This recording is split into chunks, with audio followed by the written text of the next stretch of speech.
ආයුබෝවන් සිසු දරු දැරියනි ගුරු ගෙදර අධ්‍යයන වැඩසටහන් මාලාවේ තවත් අලුත් අධ්‍යයනකින් අද මා ඔබ සමග සාකච්ඡා කරන්නට බලාපොරොත්තු වෙන්නේ උසස් පෙළ සංයුක්ත ගණිතය විෂය නිර්දේශයේ අපට ලැබෙන ව්‍යවහාරික ගණිතය කොටසේ ස්ථිති විද්‍යාව ඒකකය යටතේ ඇතුළත් වන රාමු සැකිලි පාඩම පිළිබඳව වැඩසටහනකුයි. මේ පාඩම අදින් ආරම්භ වන අලුත් පාඩමක් වශයෙන් නෙමෙයි අපි සාකච්ඡා කරන්නේ පසුගිය සතියේ පාඩමක දෙවෙනි පාඩම් කොටස ඒකකයේ වශයෙන් උයි. පසුගිය සතියේ පාඩම නරඹපු දරුදරියන්ට මතක ඇති අපි පසුගිය සතියේදී රාමු සැකිල්ලක් පිළිබඳව මූලික කාරණා මූලික සංකල්ප සවිස්තරාත්මකව සාකච්ඡා කළා.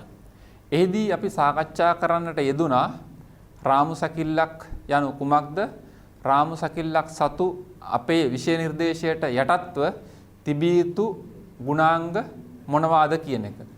මා අද පාඩමට පිවිසෙන්නට පෙර ඉතා කෙටියෙන් මදක් ඔබට මතක් කරන්නට කැමතියි පසුගිය සතියේ අපි සාකච්ඡා කරන්නට යෙදුණු ඒ කොටස් ටික මොනවද කියන එක. අද කතා කරන පාඩම රාමු සැකිලි දෙවන අදියර පසුගිය පාඩමෙන් අපි සාකච්ඡා කළා රාමු සැකිල්ලක් යනු කුමක්දයි හඳුනා ගැනීම. ඉන් අනතුරුව විෂය නිර්දේශය යටතේ අධ්‍යයනය කරනු ලබන රාමු සැකිල්ලක් සතු විශේෂ ගුණාංග. මෙන්න මේ විශේෂ ගුණාංග ටික ওই දරුවන් ඉතා හොඳින් අවබෝධ කරගත යුතුයි. අපි සාකච්ඡා කරන ගැටලුවක තිබෙන විශේෂ ගුණාංග මොනවාද කියන එක. රාමු සැකිල්ලක් මුළුමනින්ම ද්විමාන එහෙම නැත්නම් තලීය විය යුතුයි අපිට ලැබෙන විෂය නිර්දේශයට අනුව. ත්‍රිමාන රාමු සැකිලි ඔබට අධ්‍යයනය කරන්නට සාකච්ඡා කරන්නට ලැබෙන්නේ නැහැ. ඊළඟට රාමු සැකිල්ලක සියලුම දඬු සැහැල්ලු දඬු වෙනවා. අපි කලින් කතා කළ පාඩමේ අපි බර සහිත දඬු කතා කළත් රාමු සැකිලි පාඩමේදී අපිට ලැබෙන්නේ සියලුම දඬු සැහැල්ලු දඬු. ඊළඟට රාමු සැකිල්ලේ සියලුම දඬු ඒවායේ කෙළවරවලදී සුචල ලෙස නැත්නම් සුමටව අසව් කරලා තියෙනවා රාමුව නැත්නම් රාමු කට්ටුව නිර්මාණය කිරීම සඳහා. ඊළඟට බාහිර බල හැර රාමුවේ සියලුම සංදිවල ප්‍රතික්‍රියා දඬු ඔස්සේම පමණක් ක්‍රියා කරනවා. සෑම සංදියකදීම ක්‍රියා කරන්නා වූ ප්‍රතික්‍රියා රාමු සැකිල්ලේ නැත්නම් රාමු කට්ටුවේ දඬු ඔස්සේ පමණයි ක්‍රියා කරන්නේ. එම බල එක්කෝ ආතතියක් වෙනවා නොයසේනම් තෙරපුමක් වෙනවා. ආතතියක් හෝ තෙරපුමක් යන දෙකෙන් එකක් වශයෙන් තමයි සෑම සංදියකදීම ක්‍රියා කරන්නා වූ ප්‍රතික්‍රියා දඬු ඔස්සේ ක්‍රියා කරන ප්‍රතික්‍රියා වශයෙන් පවතින්නේ. ඊළඟට බාහිර හා අභ්‍යන්තර බල රාමුවේ බාහිර බල අභ්‍යන්තර බල කියන සියල්ලම මා ඔබට කලින් සඳහන් කළා රාමුව තලියයි ද්විමානයි කියලා. අන්නේ ද්විමාන තලයේමයි සියලුම අභ්‍යන්තර හා බාහිර බල ක්‍රියා කරන්නේ. අසව් ලක්ෂවලදී කිසිදු බල යුග්මයක් හෝ ව්‍යවර්තයක් ක්‍රියාත්මක වන්නේ නැහැ. කිසියම් අසව්වක බල යුග්මයක් හෝ බල ව්‍යවර්තයක් ක්‍රියා නොකරන්නා වූ රාමු සැකිල්ල තමයි අපිට අධ්‍යයනය කරන්නට ලැබෙන්නේ. මේ ගුණාංග සහිත රාමු සැකිල්ලක බල ප්‍රත්‍යාබල ඒ කියන්නේ ආතති හෝ තෙරපුම් හඳුනා ගැනීම සඳහා ඔබට මතක ඇති අපි ක්‍රමය හඳුන්වා දුන්නා බෝවංකනය කියන ක්‍රමය. එමනම් ඊළඟට කෙරෙන්නේ බෝවංකනයේ යටතේ එම බල හඳුනා ගැනීමයි. මා මෙලෙස සුළු වේලාවක් යොදා ගනිමින් ඔබ සමග මතක් කරන්නට යෙදුනේ පසුගිය සතියේ මෙම පාඩමේ ආරම්භක අදියරේදී අපි සාකච්ඡා කරන්නට යෙදුණු වැදගත් කාරණා ටිකයි. එහෙනම් දරුවනි ඒ කාරණා ටික මතකයට අලුත් කරගෙන මතකයේ තබාගෙන අපි අද පාඩමට ක්‍රමයෙන් පිවිසෙමු. අද පාඩමෙන් මා බලාපොරොත්තු වෙන්නේ පසුගිය සතියේ සාකච්ඡා කළ එම සිද්ධාන්ත මා ඔබට දැන් මතක් කළ එම සිද්ධාන්ත සහ ඊට පෙර පාඩමේදී අපි කතා කළ සිද්ධාන්තත් සියල්ලම යොදා ගනිමින් රාමු සැකිල්ලක සරල අවස්ථාවේ සිට පසුගිය විභාග ගැටලු දක්වා ක්‍රමක්‍රමයෙන් ඔබව ගෙන යාමටයි.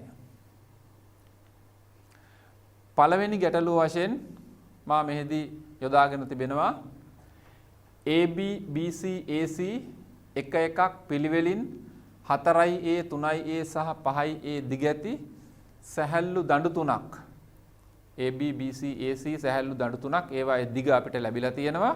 ඒ දඬු තුන ඒවායේ කෙළවරවලදී සුමටව අසව් කරලා ABC ත්‍රිකෝණාකාර රාමුවක් නිර්මාණය කරලා තියෙනවා. එම රාමුවේ A හා C දෙකලවර ලක්ෂීය ආධාරක දෙකක් මත රඳවලා තියෙනවා. රාමුවේ AC දෙකලවර ලක්ෂීය ආධාරක දෙකක් මත රඳවලා තියෙනවා. එම ලක්ෂීය ආධාරක දෙක තිරස්වයි පවතින්නේ AC මට්ටම. B ලක්ෂය තියෙන්නේ AC-ට ඉහළින් ABC සිරස්තලයක තියෙනවා. මෙන්න මේ කාරණා ටික එකින් එක ගැටලුවේ තියෙන වැදගත් කාරණා ටික ඉතා හොඳින් අවබෝධ කරගත යුතුයි. දඬුවල දිග සපයා තිබෙනවා. ඊළඟට ABC රාමුවේ AC දෙකලවර පවතින එකම තිරස් මට්ටමක බව සඳහන් වෙනවා. B ලක්ෂය AC-ට ඉහළින් තියෙන බව සඳහන් වෙනවා. රාමුව සිරස්තලයක සමතුලිතව පවත්වාගෙන ඇති බව සඳහන් වෙනවා. ඊළඟට බාහිර බලයක් වශයෙන් B ශීර්ෂයට නිව්ටන් 1000ක භාරයක් යොදවලා තියෙනවා. මේ ආකාරයෙන් පද්ධතිය සමතුලිතව තියෙන විට අපිට කියනවා දඬුවල පවත්නා ප්‍රත්‍යාබල දඬුවල ක්‍රියා කරන ප්‍රත්‍යාබල නිර්ණය කරන්න කියලා. ගැටලුවේ වැදගත් කාරණා ටික ත්‍රිකෝණාකාර රාමුවේ AC තිරස් දිග එක් දණ්ඩේ දිග සඳහන් වෙනවා. එතකොට මේ ආකාරයෙන් පාද තුනෙහි දිග 4A 3A 5A ලෙස දුටු පමණින්ම ওই දරුවන්ට මතක් වෙන්න ඕනේ පෙර වසරවලදී අපි අධ්‍යයනය කරපු පයිතකරස් සම්බන්ධය. පයිතකරස් ත්‍රිත්වයේ සරලතම මූලිකම ආකාරය තමයි 3 4 සහ 5. මේක අපිට සඳහන් වෙනවා දඬුවල දිග 4A 3A 5A කියලා. ඒතකොට A කියන්නේ තවත් යම්කිසි ගුණාකාරකයක්. පොදු වශයෙන් මූලික පයිතකරස් ත්‍රිත්වය එතන පවතිනවා 3 4 5. ඒ අනුව මේ ත්‍රිකෝණය ඍජු කෝණී ත්‍රිකෝණයක්. එතකොට ඍජු කෝණී ත්‍රිකෝණයක් කිව්වට ඔබ පටලවා ගන්න එපා. ඍජු කෝණය පවතින්නේ කොතනද? ඍජු කෝණය පවතින්නේ දිගම පාදය වන කර්ණයට සම්මුඛවයි කියලා පැහැදිලිව හඳුනා ගන්න ඕනේ. ඊළඟට AC දෙකලවර ආධාරක දෙක මත තියෙනවා B ශීර්ෂයට නිව්ටන් 1000 අමතර බලය යොදලා තියෙනවා. AC තිරස්ව පවතිනවා දිග 5A. ඊළඟට ත්‍රිකෝණය සම්පූර්ණ වෙනවා. AB 4A BC 3A AC 5A මා නැවතත් ඉතා හොඳින් මතක් කරනවා. කිසිසේත්ම මේ පාදවල දිග වරද්දවා ගන්න එපා. 3 4 5 දුටු පමණින් කලබල වෙලා පයිතග්‍රස් සම්බන්ධය මතක් කරලා පටලවා ගත්තොත් ඔබ ගැටලුව වර්ධිනවා. එතකොට B ඍජු කෝණයක් වශයෙන් පවතිනවා. A හා C දෙකලවර තිරස් ආධාරක දෙකක් මත තිරස් මට්ටමේ පවතිනවා. B ශීර්ෂයට යෙදූ බාහිර බලය තියෙන නිව්ටන් 1000. මේ තියෙන පද්ධතියේ ජ්‍යාමිතික ස්වරූපය සහ යොදා ඇති බාහිර බලය. එතකොට දරුවනි මේ ආකාරයට මේ පද්ධතිය සමතුලිතව තිරස් මට්ටමේ රඳවා ගැනීමේදී අපි දන්නවා මේ ආධාරක දෙක මතින් එනවා සිරස් ප්‍රතික්‍රියා දෙකක්.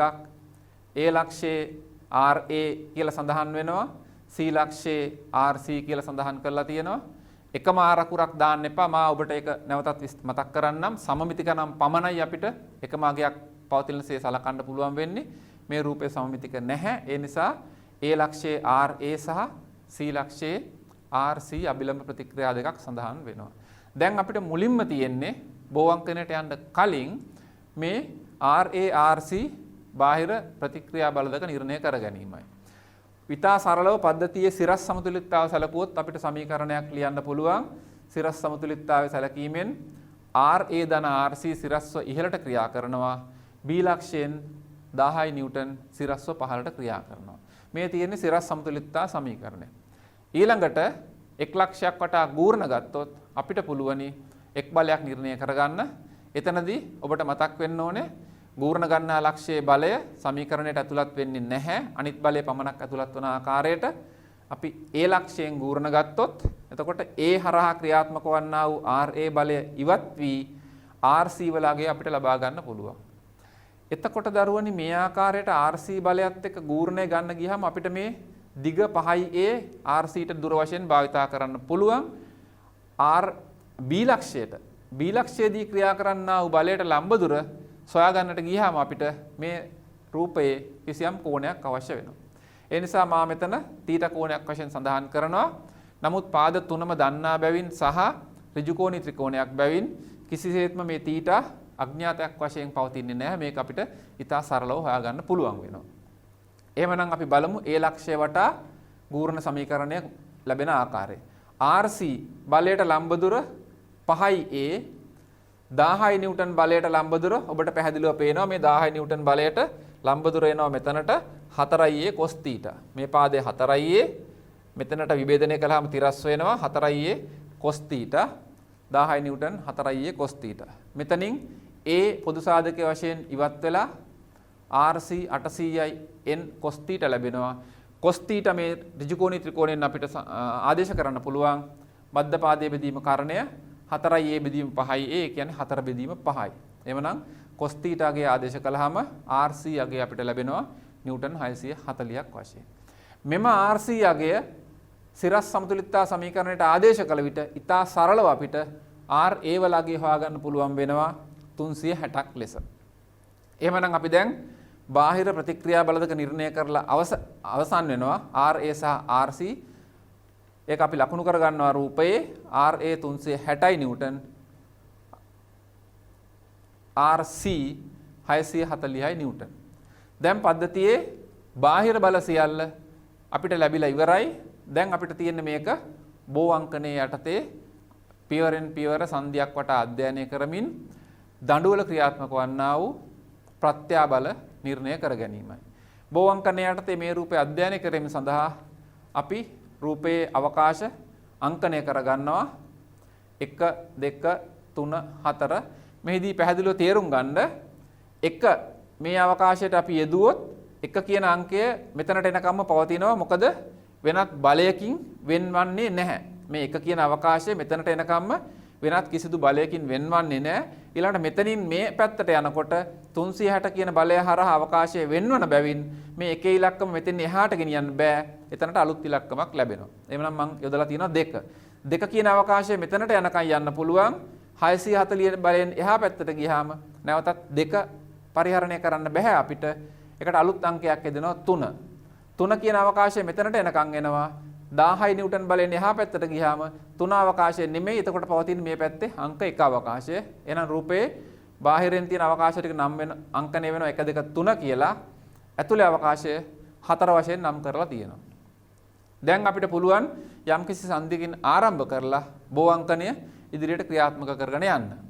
මා ඔබට පසුගිය සතියේ සඳහන් කළා කිසියම් සංධියකදී අඥාත බල දෙකකට වඩා වැඩියෙන් තියෙනවා නම් අඥාත බල දෙකකට වඩා වැඩියෙන් තියෙනවා නම් එම සංධියේ බල නිර්ණය කර ගැනීම අපහසු බැවින් අපි වෙනත් සංධියකින් බල නිර්ණය කර ගන්නවා. නමුත් මේ රූපයේ අපිට ඉතා පැහැදිලිව පේනවා ඒ සංධිය ගත්තත් දඬු දෙකක අඥාත බල දෙකයි පවතින්නේ. C සංධිය ගත්තත් BC AC දඬු දෙකේ අඥාත බල දෙක පමණයි පවතින්නේ. B සංධිය ගත්තත් BA BC අඥාත බල දෙකක් පමණයි පවතින්නේ. එහෙමනම් A සංධියෙන් B සංධියෙන් හෝ C සංධියෙන් කුමන සංධියකින් ආරම්භ කළත් මේ ගැටලුවේ නම් බල දෙකකට වඩා අඥාත බල දෙකකට වඩා වැඩියෙන් පවතින අවස්ථාවක් අපිට ලැබෙන්නේ නැහැ. ඒ නිසා අපිට ඕනෑම සංධියකින් ආරම්භ කරන්න පුළුවන්. A සංධියෙන් ආරම්භ කළොත් A සංධියෙන් වාමාවර්තව එයත් මා පසුගිය සතියේ ඔබට සඳහන් කළා අපි සෑම සංධියක් වටාම සම්මත දිශාව වශයෙන් වාමාවර්ත දිශාව පරිහරණය කරනවා. එhmenan ඉස්සෙල්ලා අපි බලන්නේ දන්නා බලය. දන්නා බලය හරහා යනකොට වාමාවර්තව ලැබෙන්නේ අපිට 1 2. මේ සංධිය වටා වාමාවර්තව සැලකීමේදී එක අවකාශයේ සිට දෙක අවකාශය දක්වා යනකොට ඉහළට 360ක්. එක අවකාශයේ සිට දෙක අවකාශය දක්වා යනකොට ඉහළට 360ක්. මා එතන කාරණා දෙකක් කියනවා. දිශාව ඉහළට විශාලත්වය 360යි. එහෙමනම් එකේ සිට දෙක දක්වා යාමේදී සිරස්ව ඉහළ දිශාවට 360යි. එකේ සිට දෙක දක්වා යාමේදී ඉහළ දිශාවට 360යි. පසුගිය සතියේ පාඩම නරඹන්නට නොලැබුණු දරුවෙක් ඉන්නවා නම් බලයි දැන් මම මෙතන එකේ සිට දෙක දක්වා ඊතලයක් යොදලා නැහැ කියන එක. නමුත් අපි ඒක පසුගිය සතියේ මතක් කළා සිද්ධාන්ත යටතේ කොයිම වෙලාවකවත් ප්‍රත්‍යාබල සටහනේ දිශාව ලකුණු කරන්න එපා. මොකද අපිට එක් සංධියක් වටා මේක ඉහළට වශයෙන් අධ්‍යයනය කළත් වෙනත් සංධියක් වටා අධ්‍යයනය කිරීමේදී සමහර විට මේක පහළට කියලා අධ්‍යයනය කරන්න සිද්ධ වෙන්න පුළුවන්. ඒ නිසා ඉතා හොඳින් මතක තියාගන්න ප්‍රත්‍යාබල සටහනේ අපි ලකුණු කරන්නේ විශාලත්වය පමණයි අවකාශ දෙක සමග දිශාව ලකුණු කරන්නේ නැහැ. එහෙමනම් 1 සිට 2 දක්වා යාමේදී ඉහළට 360යි. මෙතන ඉහළට කියන එක දිශාව ලැබෙන්නේ 1 සිට 2 දක්වා. තියෙන්නේ ඉහළට 360යි. ඊළඟට 2 සිට 4 දක්වා අපි සලකන්නේ ඒ සංදිය. එහෙනම් මෙතන වටේ යනකොට 2 සිට 4 දක්වා යාමේදී AC දණ්ඩයේ පවතින බලය AC දණ්ඩයේ ක්‍රියාත්මක වන ප්‍රත්‍යාබලය මෙතන අපිට තවම දන්නේ නැහැ ආතතියක්ද තෙරපුමක්ද කියලා. එහෙනම් දිශාව අපි දන්නේ නැහැ. එහෙමනම් 2 සිට 4 දක්වා යාමේදී බලයේ විශාලත්වය දන්නෙත් නැහැ, දිශාව දන්නෙත් නැහැ. අපි දන්නේ එකම කාරණයයි. මොකද්ද?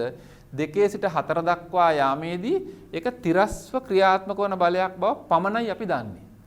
2 සිට 4 දක්වා යාමේදී තිරස්ව ක්‍රියාත්මක වන බලයක් බව දන්නවා. දිශාව දන්නෙත් නැහැ, විශාලත්වය දන්නෙත් නැහැ. එහෙනම් අපි 2 සිට 4 දක්වා යාමේදී තිරස් බව පමණක් දන්න කාරණේ ලකුණු කරගන්නවා. තවම තියෙන්නේ සම්පූර්ණ වූ ප්‍රත්‍යබල සටහනක් නෙමෙයි, අර්ධ වශයෙන් මායක ලකුණු කරලා තියෙන්නේ තිත් රේඛාවකින්. 2 සිට 4 තිරස්, දිශාව දන්නෙත් නැහැ, විශාලත්වය දන්නෙත් නැහැ. ඊළඟට අපි යනවා 4 සිට 1. 4 සිට 1ට යනකොට මෙන්න මේ පැත්තට ආනතව තීටා කෝණයකින් තිරසට. දකුණට ආනත වෙලා තිරසට තීටා කෝණයකින් 4 1. එහෙමනම් එක ලක්ෂය තියෙන්නේ මෙතන නිසා දරුවනි 4 1 වෙන්න ඕනේ මෙන්න මේ ආකාරයටයි. මොකද මේ ආනතිය තිරසට තීටා එලෙසම තියෙන්න ඕනේ මෙතනත් මේ ආකාරයට. එහෙමනම් 4 කියන අංකය මෙන්න මේ ප්‍රදේශයෙන් කොහෙන් හරි ලකුණු වෙන්න ඕනේ තීටා කෝණය පවතින ආකාරයට. තීටා කෝණය තිරසට පවතින ආකාරයට 4 1 හොයා ගන්නවා අපි මේ තිරසට තීටා ආනත රේඛාව මේ ආකාරයෙන් ලකුණු කරලා. එහෙමනම් 4 ලැබෙන්න ඕනේ මෙතනයි. අන්න දැන් අපිට පුළුවන් 2 4 රේඛාව සම්පූර්ණ කරන්න.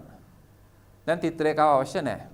එහෙමනම් 2 4 දිශාගත වෙලා තියෙන්නේ දකුණට. එහෙමනම් මෙතන ඊතලයක් ලකුණු වෙන්න ඕනේ දකුණට. මේ තියෙන්නේ දකුණට. හේතුව 2 4 දකුණු පැත්තට යන නිසා. මේ ඊතලේ දකුණට. එහෙමනම් මේ දණ්ඩේ අනෙක් කෙළවරේ සමාන හා ප්‍රතිවිරුද්ධව අනෙක් ඊතලය ලකුණු වෙන්න ඕනේ මේ ආකාරයෙන්. එතකොට දැන් මෙතනදීම අපිට ලැබෙනවා මේ දණ්ඩේ ක්‍රියාත්මක වන්නේ ආතති බලයක්. ඊළඟට 4 1 මේ සංදිය වටා යාමේදී වාමාවර්තව 4 1 ක්‍රියාත්මක වන්නේ පහළට. එහෙමනම් අපි දැන් 4 1 සම්පූර්ණ කරමු පහළට තියෙන්නේ. එහෙමනම් මෙතන ඊතලේ ලකුණු වෙන්න ඕනේ පහළ දිශාවට. එතකොට මෙතන ඊතලේ පහළ දිශාවට ලකුණු වුණාම සමාන හා ප්‍රතිවිරුද්ධ අනිත් කෙළවරේ ඉහළ දිශාවට ලකුණු වෙනවා. ඒ කියන්නේ AB දණ්ඩේ තියෙන්නේ තෙරපුමක්. විශාලත්වය අපි තාම හොයාගෙන නැහැ. ගුණාංගයේ පමණක් හොයාගෙන තියෙනවා ආතතියක් හා තෙරපුමක් බව. ඊළඟට අපි තවත් සංදියකින් හොයාගන්නවා මේ දණ්ඩේ ක්‍රියාත්මක වන බලය. 2 3 C සංදිය වටා සලකනවා. C සංදිය වටා වාමාවර්තව යාමේදී අපි ඔන්නම් ඉස්සෙල්ලා බලමු ලකුණු වෙච්ච බලය.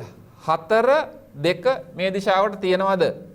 C සංදිය වටා සැලකීමේදී වාමාවර්තව 4 2 වම් පැත්තට තියෙනවා. මේ තියෙන්නේ 4 2 වම් පැත්තට තියෙනවා.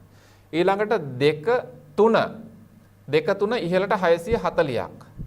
2 3 ඉහළට 640ක් ලැබෙනවා. එතකොට අපිට 3 4 කෙලින්ම සම්පූර්ණ කරගන්න පුළුවන් වෙනවා. 3 4 පවතින්නේ පහළ දිශාවට. 3 4 දිශාගත වෙනවා පහළට සිරසට තීටා කෝණයක් ආනතව. මෙතන තීටා නම් මේක සිරසට තීටා වෙනවා. එවනම් මේ ඊතලයේ පහළට වැටෙනවා. සමාන ප්‍රතිවිරුද්ධ මෙතන ඊතලයක් වැටෙනවා ඉහළට. BC දණ්ඩේ තියෙන්නේ තෙරපුමක්.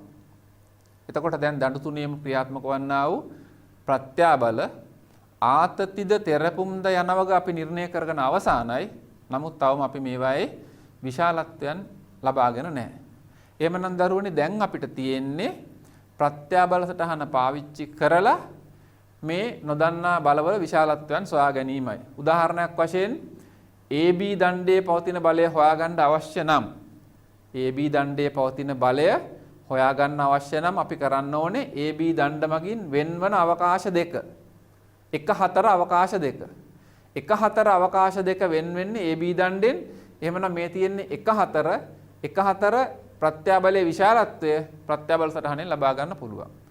මේ රේඛා ඛණ්ඩයේ විශාලත්වයේ වශයෙන් ලැබෙන අගය තමයි 1 4 අවකාශ දෙක වෙන්වන දණ්ඩේ පවතින ප්‍රත්‍යාබලයේ විශාලත්වය වෙන්නේ.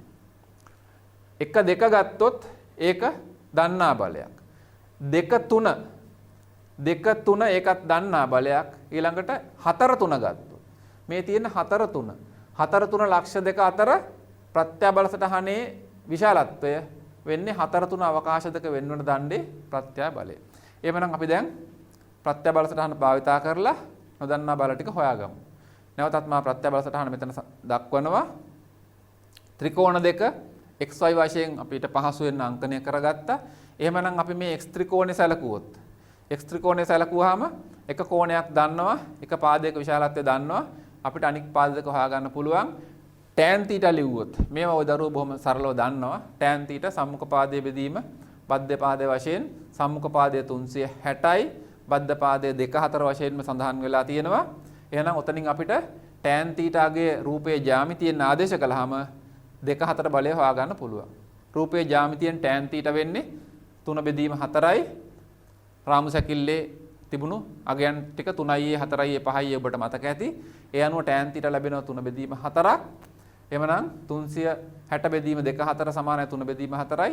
2 4 ප්‍රත්‍යාබලයේ විශාලත්වය ලැබෙනවා නිව්ටන් 480ක්. ඊළඟට මේකෙන් sin θ ලිව්වොත් sin θ සම්මුඛ පාදයේ බෙදීම කර්ණය සම්මුඛ පාදයේ 360යි කර්ණය වශයෙන් පවතින්නේ 1 4. නැවතත් sin θ අගය සැකිල්ලේ ජ්‍යාමිතියෙන් 3 බෙදීම 5යි කියලා යොදන්න පුළුවන්.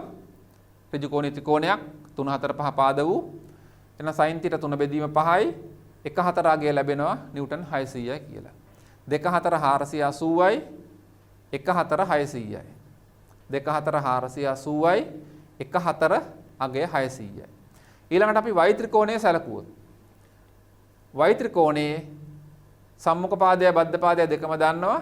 කර්ණය විතරක් හොයාගන්න තියෙනවා. cos θ ලිව්වොත් බද්ධ පාදයේ බෙදීම කර්ණය 640 බෙදීම 3 4 රූපේ ජ්‍යාමිතියෙන් cos θ අගය යෙදුවාම 4 බෙදීම 5ක් කියලා අපිට 3 4 ලැබෙනවා 800යි නිව්ටන්. එහෙනම් 3 4 අවකාශ දෙක වෙන්වන දණ්ඩේ පවතින බලය නිව්ටන් 800යි. දැන් අපි අඥාත බල තුනම හොයාගෙන ඉවරයි. 1 4 අවකාශ වෙන්වන දණ්ඩ, 2 4 අවකාශ වෙන්වන දණ්ඩ සහ 3 4 අවකාශ වෙන්වන දණ්ඩ කියන දණ්ඩ තුනේම ප්‍රත්‍යාබල නිර්ණය වෙලා අවසానයි. දැන් එහෙනම් මේ ප්‍රත්‍යාබල ටික අපි නැවතත් සැකිල්ලේ සඳහන් කරගමු. 1 4 අවකාශ වෙන්වන දණ්ඩේ 600යි. 1 4 600යි. ඊළඟට 2 4 අවකාශ වෙන්වන දණ්ඩේ 480යි. අනිත් එක 3 4 අවකාශ වෙන්වන දණ්ඩේ 800යි. මේ තියෙන සම්පූර්ණම ප්‍රත්‍යාබල ටික ආතතිද තෙරපුම්ද කියන සියලු කාරණා වෙන්වෙන් වශයෙන් දක්වමින් අපි ඔක්කොම ටික දැන් හොයලා ඉවරයි. දැන් අපිට තියෙන්නේ මේක පැහැදිලිව වගුවක ආතති තෙරපුම් වෙන් කර දක්වමින් පිළිතුර අවසාන පිළිතුර ඉදිරිපත් කරන්නයි. මෙතනදී දරුවනි මම අවසාන පිළිතුරට යන්න කලින් තවත් වැදගත් කාරණයක් මතක් කරනවා. මොකද්ද? මේ ප්‍රත්‍යාබල සටහන ඇඳීමට ඔබට අවශ්‍ය නම් ප්‍රස්ථාර කොලයක් භාවිතා කරන්නත් පුළුවන්. එහෙම නැත්නම් ඔබ සාමාන්‍යයෙන් පිළිතුරු සපයන සුපුරුදු කඩදාසියේ මේ සටහන අඳින්නත් පුළුවන්.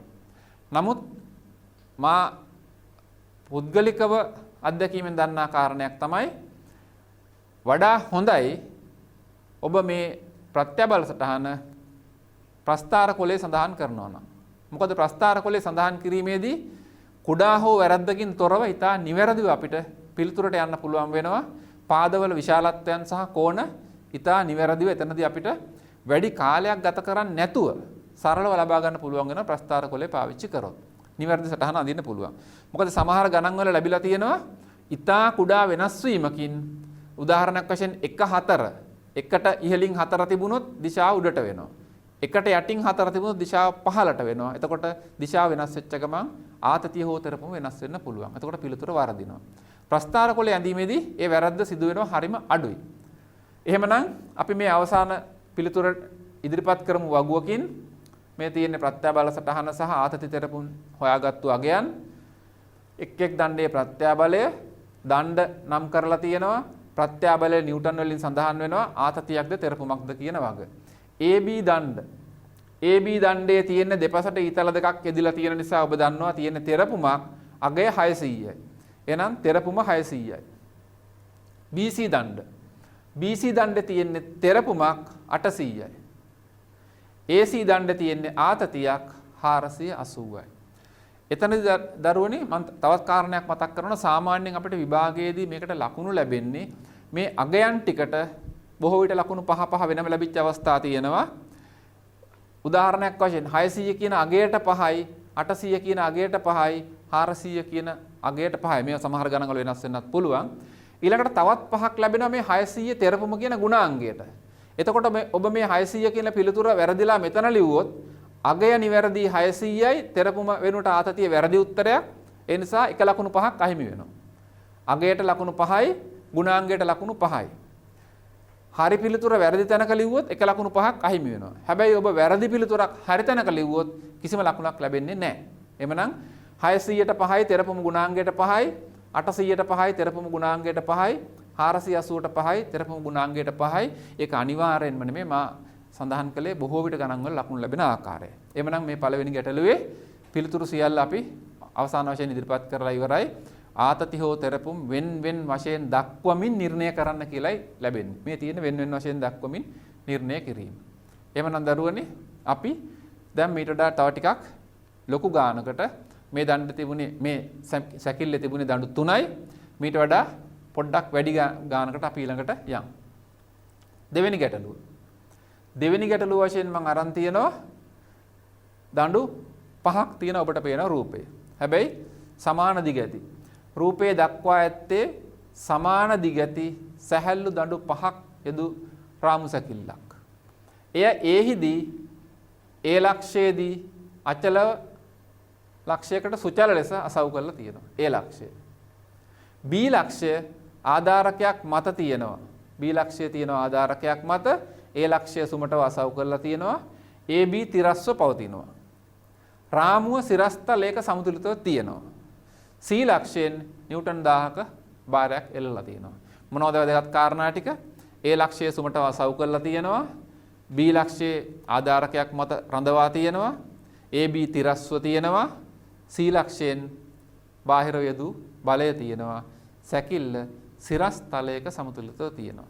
එවනම් අපි මුලින්ම මේ සංධියේ ප්‍රතික්‍රියා සහ B වල ප්‍රතික්‍රියාව නිර්ණය කරගත යුතුයි. මේ තියෙන්නේ A සංධිය B ආධාරකය මත. සංධියකදී ඔබ දන්නවා එකිනෙකට ලම්බකව ප්‍රතික්‍රියා සංරචක යුගලයක් ක්‍රියාත්මක වෙනවා. අපි ඒක සාමාන්‍යයෙන් x සහ y කියලා ලකුණු කරනවා. ඊළඟට B වල සිරස්ව අභිලම්බ ප්‍රතික්‍රියාව වෙනවා. RB A සංධියේ ප්‍රතික්‍රියා B සංධියේ ප්‍රතික්‍රියාව බාහිරින් යදු බලය. දැන් අපිට මේ සැකිල්ලේ සමතුලිතතාව සලකලා සහ ගූර්ණ ගැනීමෙන් පුළුවනි x y සහ RB නිර්ණය කරගන්න. අපි සිරස් සමතුලිතතාව ගත්තොත් සිරස්ව ඉහළට ක්‍රියාත්මක වන්නේ RB බලය සහ y බලය. ඒ දෙකේ එකතුව සමාන වෙන්න ඕනේ සිරස්ව පහළට ක්‍රියා කරන නිව්ටන් 1000ට. එහෙමනම් පළවෙනි සමීකරණය සිරස් සමතුලිතතාව සැලකීමෙන් අපිට ලැබෙනවා y ධන RB ඉහළට බල එකතුව සමානයි 1000යි නිව්ටන් පහළට බලයට. ඊළඟට අපි ලක්ෂයක් වටා ගූර්ණ ගන්න ගියොත් මේ දඬු වල දිග සමාන දිග ඇති නිසා යම්කිසි අගයක් අපිට භාවිතා කරන්න පුළුවන් දණ්ඩක දිග සඳහා. ඒ ලක්ෂය වටා ගූර්ණ ගන්නවා. ඒ ලක්ෂය වටා ගූර්ණ ගැනීමේදී RB බලයට මා මෙහිදී සලකලා තියෙනවා දණ්ඩක දිග 2a කියලා. එhmenan ඒ ලක්ෂය වටා ගූර්ණ ගැනීමේදී RB බලයට තියෙන ලම්බ දුර වෙන්නේ AB දණ්ඩේ දිග අපි ගමු 2a කියලා. ඊළඟට නිව්ටන් 1000 බලය RB වාමාවර්තව ගූර්ණයක් ලබා දෙනවා. 1000 නිව්ටන් බලය දක්ෂිණාවර්තව ගූර්ණයක් ලබා දෙනවා ඒ වටා. එහෙනම් 1000 නිව්ටන් බලයට තියෙන ලම්බ දුර වෙන්නේ A සිට මේ දක්වා මෙතන 2a මේ පාදයක් 2a නිසා 2a cos කියලා මේ කෝණයෙන් විභේදනය කරන්න පුළුවනි. අපි දන්නවා මේක සමපාද ත්‍රිකෝණයක් නිසා ඕනම තැනක කෝණය වෙන්නේ 60යි. එවනම් 2a cos 60යි කියලා යොදන්න පුළුවන්. එතනින් අපිට ලැබෙනවා RB වලගය 2a cos 60 තමයි මේ 2a ධන a 3a කියලා සඳහන් වෙන්නේ RB 1500යි. RB 1500යි පළවෙනි සමීකරණයට ආදේශ කළාම එහා පැත්තේ තියෙන 1000යි මෙතනට 1500ක් ආදේශ වෙනවා. එතනින් අපිට ලැබෙනවා y වලගේ ඍණ 500ක් කියලා. එහෙමනම් අපි ලකුණු කරලා තියෙන දිශාවට නෙමෙයි y ක්‍රියාත්මක වෙන්නේ ඍණ 500ක් පහළට 500ක් වෙනවා. ඊළඟට අපි මේ රූපයේ තිරස් සමතුලිතතාව සැලකුවොත් අපිට ඉතා සරලව පේනවා එකම තිරස් බලය ක්‍රියාත්මක වෙන්නේ. මොකද්ද? ඒ සංදියේ අසව්වේ ප්‍රතික්‍රියාව x පමණයි. එහෙමනම් එකම තිරස් බලයක් පමණක් තියෙනවා නම් තිරස් සමතුලිතතාව සැලකීමේදී සමීකරණය x සමානයි බිඳුව වෙනවා. වෙන කිසිදු බලයක් නැති නිසා. එහෙමනම් x බලය බිඳුව වෙනවා. y ගේ දිශාව ප්‍රතිවර්ත වෙන්න ඕනේ. අපි ඒ ටික නිවැරදිව ලකුණු කරමු. මෙතන බලය 1500යි RB. y ගේ දිශාව මාරු වෙන්න ඕනේ. x බලය බිඳුවයි. ඒකත් අවශ්‍ය නැහැ. මෙන්න දැන් තියෙනවා සියලුම බල ටික අපි නිර්ණය කරලා තියෙනවා බාහිර බල ටික. දැන් එහෙනම් අපිට තියෙන්නේ බෝ අංකනයට යන්නයි අවකාශ ටික අංකනය කරගනිමින්. අවකාශ ටික අංකනය වෙනවා 1 මේ බලය හරහා ගියාම අලුත් අංකයක් 2 2 මෙතනට යනකම් යනවා. එහා පැත්තට ගියා අංක 3 3 මේ ප්‍රදේශය සම්පූර්ණ මෙතනට එනකම් එනවා. නැවතත් 1 මේ ඇතුලේ 4 සහ 5. ඔන්න අවකාශ ටික අංකනය වෙලා ඉවරයි. ඊළඟට අපි ප්‍රත්‍යාබල සටහන දීම C වලින් පටන් ගත්තොත් මොකද B සංදියට આવොත් අඥාත බල 3ක් තියෙනවා. D සංදියට આવොත් අඥාත බල 3ක් තියෙනවා. C සංදිය නම් අඥාත බල 2යි තියෙන්නේ. මා එහෙනම් C සංදිය ආරම්භක සංදිය වශයෙන් යොදා ගන්නවා. C සංදියෙන් ආරම්භ කළාම වාමාර්ථව යාමේදී බොහොම පැහැදිලිව හඳුනා ගන්න. C සංදිය වටා වාමාවර්තව යාමේදී 2 3 15ට 1000යි. මම නැවතත් මතක් කරනවා ඊතලයක් යදලා නැහැ. 2 3 15ට දිශාව ලැබිලා තියෙනවා 1000යි නිව්ටන්. ඊළඟට 3 5 3 5 තිරස් වෙන්න ඕනේ. විශාලත්වය දන්නෙත් නැහැ, දිශාව දන්නෙත් නැහැ. එහෙමනම් අපි දන්නේ එකම ගුණාංගය 3 සහ 5 තිරස් බව පමණයි. දිශාව දන්නෙත් නැහැ, විශාලත්වය දන්නෙත් නැහැ. ඊළඟට 5 2 5 2 දකුණට ඇලවෙලා තියෙනවා තිරසට 60ක්.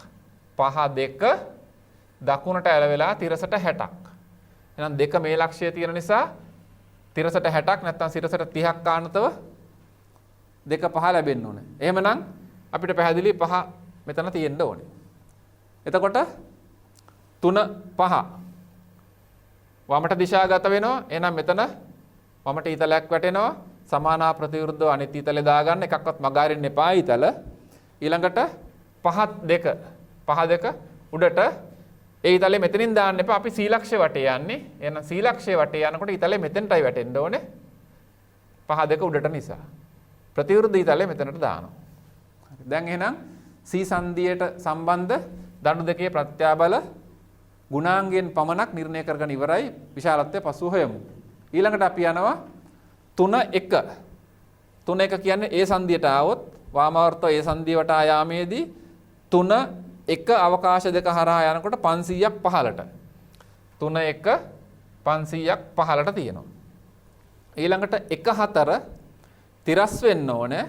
විශාලත්වය හෝ දිශාව දන්නේ නැහැ. 1 4 බලය තිරස්ව පවතිනවා.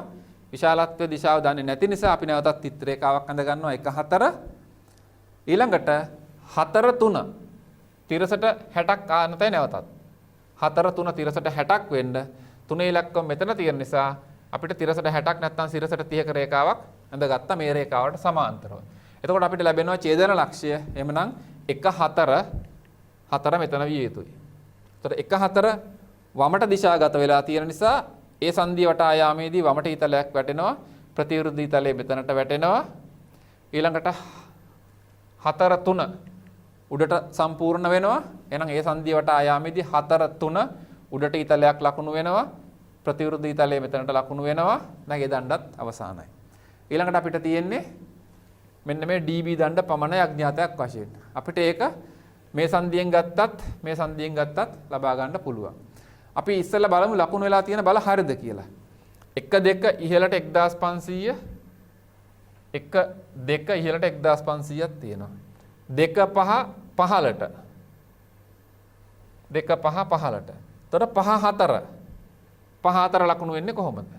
5 4 15ට. එහෙනම් මෙතන වටා 15ට ඊතලයක් වැටෙන්න ඕනේ. එහෙම නැත්නම් අපි මෙතනට ගියොත් 5 3 දකුණට 5 3 දකුණට 3 4 15ට 3 4 15ට 4 5 එතකොට මේ අතට එන්නේ මෙතන ඊතලයක් වැටෙන්න ඕනේ. ඔය සංදි දෙකෙන් කොයි එක ගත්තත් අපිට සම්පූර්ණ කරන්න පුළුවන්. එහෙනම් 4 5 ඉහළට ඊතලයක් වැටෙනවා. අනිත් ඊතලය මෙතනට වැටෙනවා. එතකොට එක් දණ්ඩක් පමණක් නොදන්නා අවස්ථාවකදී දෙකලවරේ මොන සංදියෙන් ගත්තත් අපිට ප්‍රත්‍යාබල නිර්ණය කරගන්න පුළුවන්.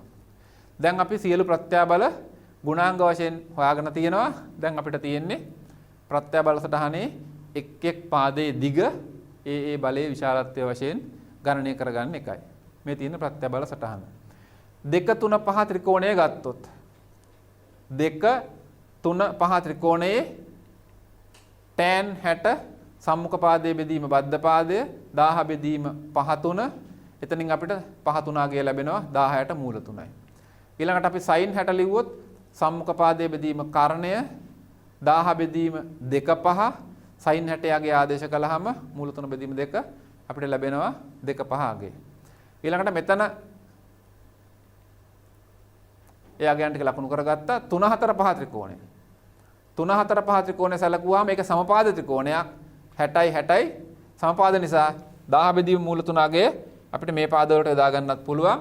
නැත්නම් අපි 5යි 4 cos 30 කියලා ලිව්වොත් 5 4 cos 30 සිරස්ව ලැබෙනවා 500ක් වශයෙන් මේ ප්‍රමාණය 5 4 cos 30 5 4 අගය ලබා ගන්න පුළුවන්. ඊළඟට 3 4ත් එම අගයම වෙනවා සමපාද ත්‍රිකෝණයක් බැවින්. දැන් සියලුම අගයන් ටික නිර්ණය වෙනවා. අපි නැවතත් මේ ටික සැකිල්ලේ සඳහන් කරගමු. 1 3 4 ත්‍රිකෝණය. 1 3 4 ත්‍රිකෝණයෙන් මෙන්න මේ 4 එක අගය හොයා ගන්නත් ඕනේ. අපි දන්නවා මෙතන 60යි නම් මෙතන 10යි නම් 10යි cos 60යි වෙනකොට cos 60 භාගයක් වෙනවා. 500 බෙදීම මූල 3ක් වෙනවා 4 1. 4 1 500 බෙදීම මූල 3යි. අපි මේ අගයන් ටික රූපයේ ලකුණු කර ගන්නවා. 1 4 500ට මූල 3යි 2 5 2000ට මූල 3යි 3 5 අවකාශ වෙන වෙනවා 10ට මූල 3යි 3 4 අවකාශ වෙන වෙනවා 10ට මූල 3යි අවසානයේ 4 5 අවකාශ 10ට මූල 3යි. දැන් මේ බල ටික අවසාන පිළිතුර වශයෙන් වගුවක ඉදිරිපත් කරනවා. එක් එක් දණ්ඩේ ප්‍රත්‍යාබලය දඬු පහක් තියෙනවා AB AD BC BD CD ආතතිය හෝ තෙරපුම වෙන වෙන වශයෙන් දක්වන අවසාන පිළිතුර. AB දණ්ඩ. AB දණ්ඩේ තියෙන තෙරපුමක් 500ට මූල 3යි. ඊළඟට AD දණ්ඩ ආතතියක් 10ට මූල 3යි. ඊළඟට BC දණ්ඩ තෙරපුමක් 2000ට මූල 3යි. BD දණ්ඩ තෙරපුමක් 10ට මූල 3යි. අවසානයේ CD දණ්ඩ ආතතියක් 10ට මූල 3යි. මෙන්න අවසාන පිළිතුර. එක් එක් දණ්ඩේ ප්‍රත්‍යාබලය ආතති හෝ තෙරපුම් වශයෙන් වෙන වෙනම දක්වමින් අවසාන පිළිතුරට අපි ළඟා වුණා. එහෙමනම් දරුවනි පසුගිය විභාග ප්‍රශ්න පත්‍ර ගැටළු වලට පිවිසෙන්නට කලින් මා මේ ඔබත් සමග සාකච්ඡා කරන්නට යෙදුනේ ඊට වඩා සරල උදාහරණ දෙකක්. දැන් අපි බලමු අපිට ලැබී තිබුණු පසුගිය විභාග ප්‍රශ්න පත්‍ර ගැටලුවක් පිළිබඳව. 2019 වසරේ අපිට ලැබී තිබුණු රාමු සැකිලි ගැටලුව. ඒකේ රූපය අපිට සපයලා තිබුණා.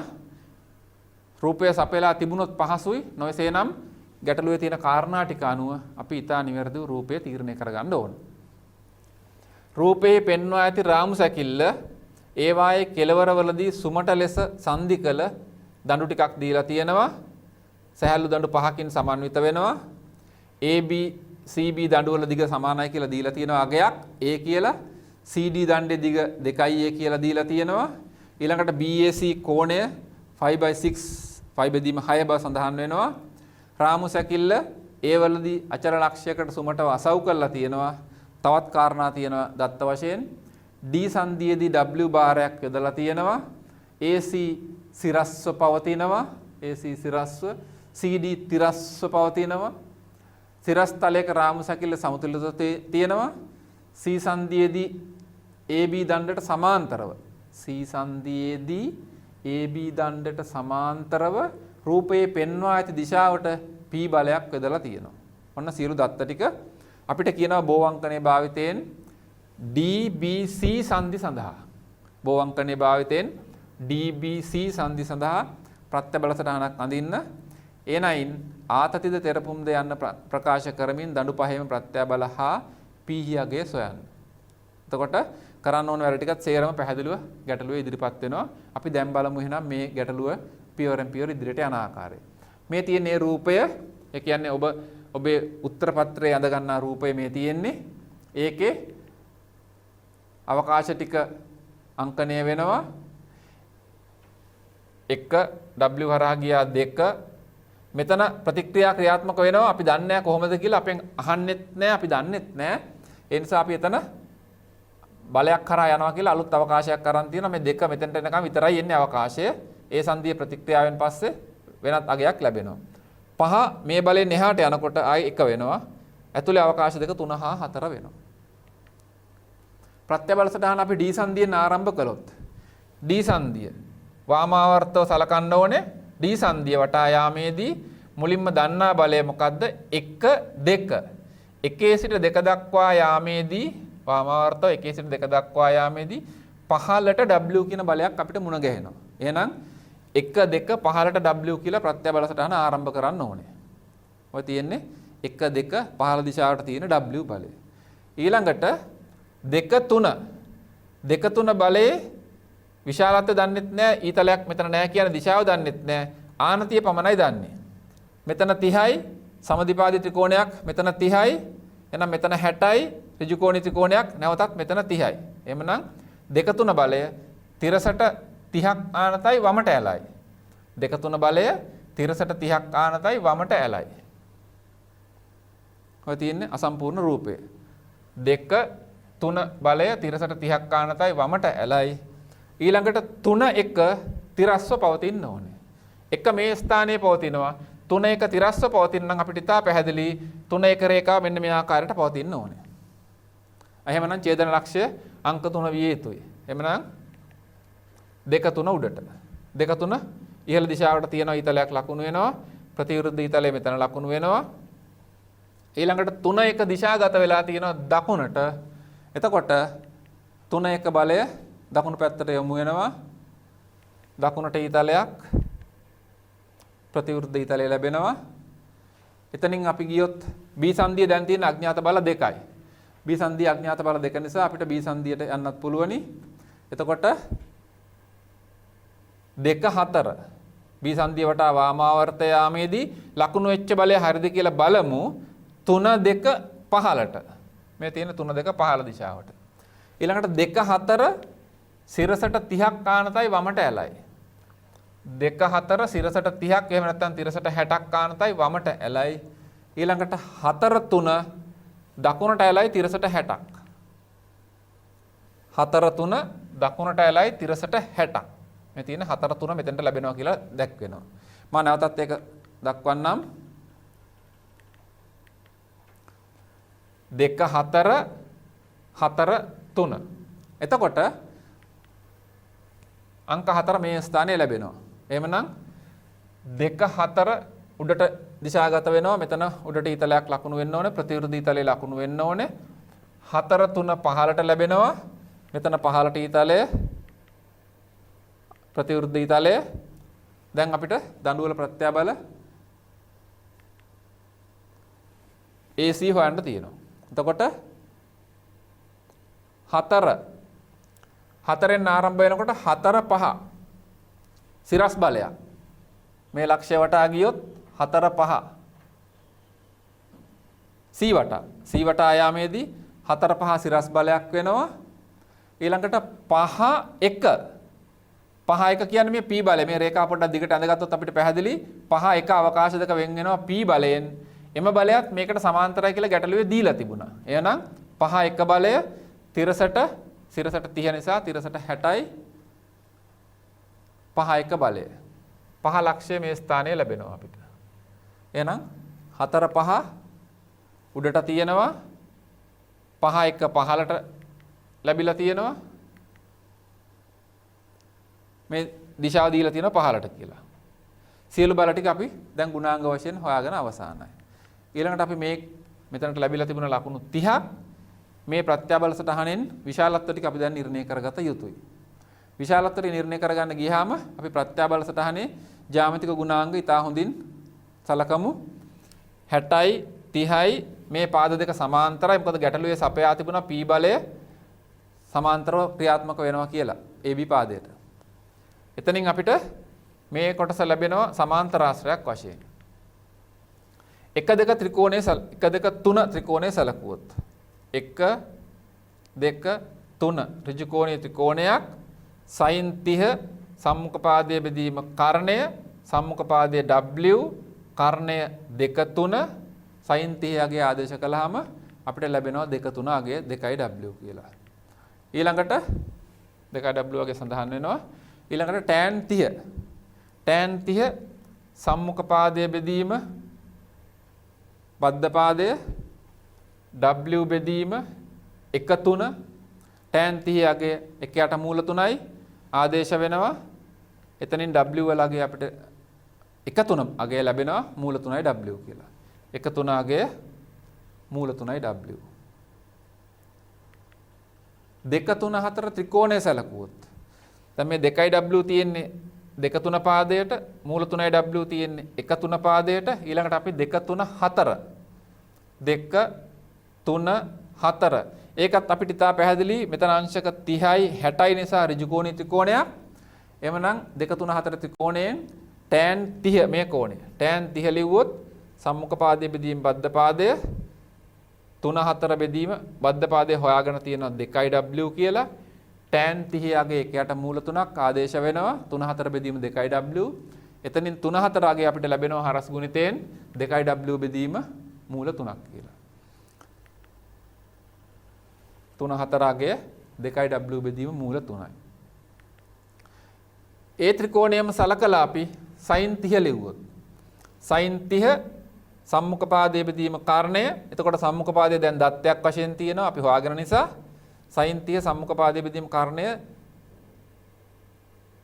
වෙනවා 2 4 sin 30 භාගයයි 2W බෙදීම මූල 3යි සම්මුඛ පාදය කර්ණය 2 4 sin 30 ගේ ආදේශ කළාම භාගයක් කියලා අපිට 2 4 ලැබෙනවා 4W බෙදීම මූල 3යි. 2 4 4W බෙදීම මූල 3යි. ඊළඟට මා ඔබට කලින් සඳහන් කළා මේ රූපේ සමාන්තර ආශ්‍රයක් වශයෙන් තියෙනවා. මොකද මෙතන 30යි මෙතන 30යි මේ දෙක සමාන්තරයි. එහෙමනම් 1 2 4 5 සමාන්තර ආශ්‍රයක්. ඒ සමාන්තර ආශ්‍රයෙන් අපිට 4 5 අගය 1 2ට සමාන බව සඳහන් කරන්න පුළුවන්. හැබැයි ඔබ පොඩ්ඩක් පිළිතුරු සපයද්දි මෙහිදී ඔබ හඳුනාගත් බව ඉදිරිපත් කරන්න ඕනේ මේක සමාන්තර ආශ්‍රයක් කියන එක. මොකද මේ පාදවල විශාලත්වයන් සමාන බව අපි සලකන්නේ සමාන්තර ආශ්‍රයක් කියන ගුණාංගය නිසා. එහෙමනම් සමාන්තර ආශ්‍රයෙන් 4 5 අගය ලැබෙනවා 1 2ට සමානයි කියලා 1 2 අගය W මේ අගයත් W වෙනවා. ඊළඟට P වල අගය. P වල අගය ගැටලුවේ කියලා තිබුණා හොයන්න කියලා. එහෙනම් P වල අගය වෙන්නේ නැවතත් සමාන්තර ආශ්‍රයක් බැවින් 2 4ට සමානයි P අගය 2 4 අගය 4W බෙදීම මූල 3යි. සියලු අගයන් ටික හොයලා ඉවරයි. මා තවත් පොඩි වැදගත් කාරණයක් මෙතනද කියන්න ඕනේ. මේ ගැටලුවේ P කියලා තිබුණේ යොදලා තියෙන බාහිර බලයක්. ඒතර කලින් ගැටලු කිහිපයකදී අපි බාහිර බල හෙව්වේ සමතුලිතතාවය ගූර්ණ ගැනීම කියන ගුණාංග මගින්. සිරස් සමතුලිතතාවය, තිරස් සමතුලිතතාවය හෝ ගූර්ණ ගැනීම. නමුත් මෙහිදී අපි සිරස් සමතුලිතතාවයකට, තිරස් සමතුලිතතාවයකට හෝ ගූර්ණ ගන්නේ නැතුව කෙලින්ම අපි බෝ අංකණයට ආවා. ඇයි අපි එහෙම කළේ? ඉතා හොඳින් කියවන්න ගැටලුවේ තිබුණා ප්‍රත්‍යාබල සටහනක් ඇඳ එනයින් කියලා. එතකොට එහෙමනම් ප්‍රත්‍යාබල සටහන ඇඳ එනයින් P යගේ නිර්ණය කරන්න කිව්වහම ප්‍රත්‍යාබල සටහනෙන් P යගේ නිර්ණය කළොත් තමයි ඔබේ පිළිතුර නිවැරදි ඉදිරිපත් කිරීමක් වෙන්නේ. මොකද ප්‍රත්‍යාබල සටහන ඇඳ එනයින් P යගේ නිර්ණය කරන්න.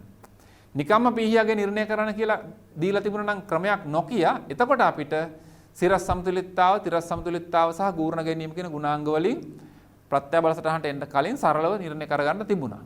නමුත් මේ ගැටලුවේ ක්‍රමයක් කියලා තියෙනවා මෙහෙම හොයන්න කියලා. ක්‍රමය මොකද්ද? ප්‍රත්‍යාබල සටහනෙන්. එහෙමනම් අපිට සිද්ධ වෙනවා කියලා තියෙන ක්‍රමයටම පිළිතුරු ලබා ගන්න. එහෙමනම් දැන් අපි සියලු පිළිතුරු ටික හොයාගෙන ඉවරයි. අවසාන වශයෙන් P යගේ හොයාගත්තට ලකුණු 10ක් තිබුණා. දැන් අපි එක් එක් දණ්ඩයේ ප්‍රත්‍යාබලය පැහැදිලිව ප්‍රත්‍යාබල සටහනෙන් රාමු සැකිල්ලට හුවමාරු කරගන්නවා. 4 2 අවකාශ දෙක වෙන්න වෙනවා AB දණ්ඩෙන්. 4 2 අගය 4W බෙදීම මූල 3යි. ඊළඟට 4 3 අවකාශ දෙක වෙන්න වෙනවා BC දණ්ඩෙන්. 4 3 බලයේ විශාලත්වය 2W බෙදීම මූල 3යි. 5 4 අවකාශ දෙක වෙන් වෙනවා AC දණ්ඩෙන්. 5 4 බලයේ විශාලත්වය W හොයාගත්තා. 3 2 BD දණ්ඩේ බලය 3 2 බලය 2W එතනට ලැබෙනවා. අවසාන වශයෙන් 1 3 1 3 මූල 3W වගේ ලකුණු වෙනවා. මේ තියෙන ප්‍රත්‍යාබල සටහනේ ආතති බව, තෙරපුම් බව සහ ඒවායේ විශාලත්වයන් කියන සියලුම ගුණාංග අවසාන වශයෙන් වෙන වෙනව දක්වමින් අපි ඔක්කොම හොයලා ඉවරයි. දැන් අපි මේ පිළිතුර අවසාන පිළිතුර වශයෙන් වගුවක ඉදිරිපත් කරනවා. එක් එක් දණ්ඩේ ප්‍රත්‍යාබලය, දණ්ඩ ගැටලුවේ සපයා තිබුණ දඬු 5ක්, මේ තියෙන දඬු 5 ආතති හා තෙරපුම් ඒකක දීලා තියෙන නිසා නිව්ටන් බවත් සඳහන් වෙනවා. AB දණ්ඩ. AB දණ්ඩේ තියෙන්නේ ආතති බලය 4W බෙදීම මූල 3යි. BC දණ්ඩ. BC දණ්ඩේ තියෙන්නේ ආතති බලය 2W බෙදීම මූල 3යි. AC දණ්ඩ. AC දණ්ඩේ තියෙන්නේ ආතති බලය W. BD දණ්ඩ. BD දණ්ඩ තියෙන්නේ ආතතියක් 2W. අවසානයේ CD දණ්ඩ. CD දණ්ඩ තියෙන තෙරපුමක් මූල 3W. මේ තියෙන්නේ අප විසින් විභාගයේදී ඉදිරිපත් කළ යුතු අවසාන පිළිතුර මේ ගැටලුව සඳහා. එහෙමනම් දරුවනි අද මා ඔබට කුඩා ගැටලු දෙකකින් ආරම්භ කරලා විභාග ගැටලුවක් පසුගිය විභාග ගැටලුවක් සාකච්ඡා කරන්නට යෙදුණා. අද මේ සාකච්ඡා කරන්නට යෙදුනේ එකම එක විභාග ගැටලුවයි. අපි මේ පාඩමේ ඉදිරි අධීරකදී නැවතත් සම්පූර්ණයෙන්ම ලැබුණු විභාග ගැටලු පමණක්ම සාකච්ඡා කරන්නට බලාපොරොත්තු වෙනවා. එතකොට අද පාඩමත් මීට පෙර සතියේ අපි සාකච්ඡා කරන්නට යෙදුණු સિદ્ધාන්ත මතක් කිරීමේ පාඩමත් පොඩ්ඩක් අපි අද නැවතත් මෙනෙහි කළොත් මුලින්ම අපි රාමු සැකිල්ලක් කියන එක හඳුනාගත්තා. අපි විෂය නිර්දේශයට අනුකූලව අධ්‍යයනය කරන රාමු සැකිල්ලක තිබිය යුතු ගුණාංග, රාමු සැකිල්ල මුළුමනින්ම තලීය විය යුතුයි, සියලු දඬු සැහැල්ලු විය යුතුයි, සියලු දඬු ඒවායේ කෙළවරවලදී සුමටව අසව් කරලා තියෙනවා,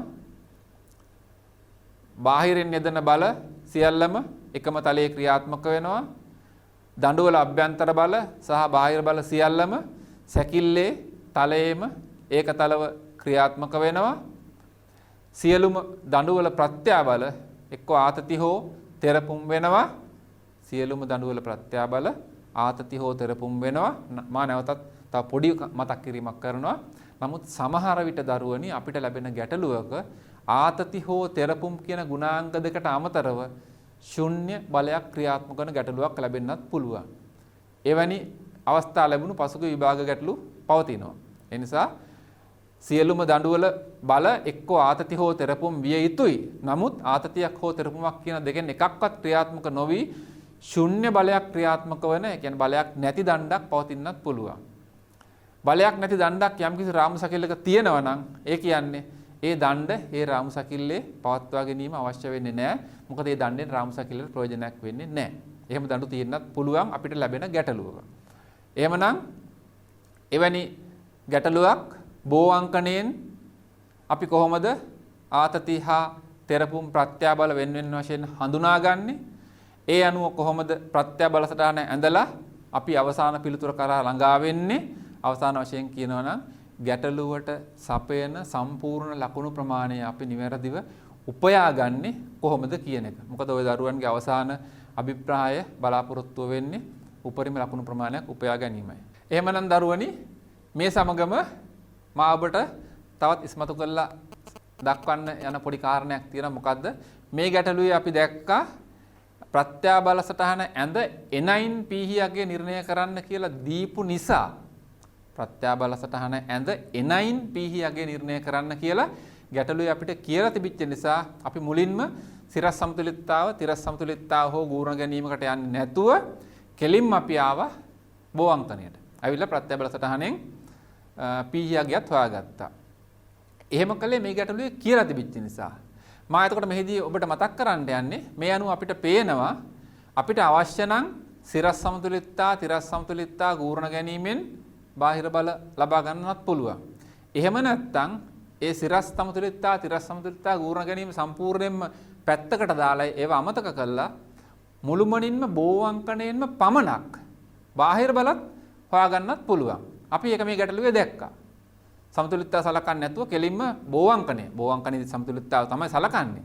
සිරස් සමතුලිතතාව තිරස් සමතුලිතතාව ගුණ ගැනීමෙන් තොරව බෝවංකණයෙන්ම බාහිර බල හොයන්නත් පුළුවන්. මේ ගැටලුවේදී අපි කරපු ආකාරයට. එහෙමනම් දරුවනි නැවතත් ගුරුගෙදර අධ්‍යයන වැඩසටහන් මාලාවේ තවත් එක් අදියරකින් මීළඟ සතියේදී අපි මේ පාඩමේ සම්පූර්ණයෙන්ම විභාග ගැටලුම සාකච්ඡා කරන්නට බලාපොරොත්තු වෙනවා. එම පාඩමෙන් යලි ඔබ හමු වන තුරු ගුරුගෙදර අධ්‍යයන වැඩසටහන් මාලාව වෙනුවෙන් ආයුබෝවන්.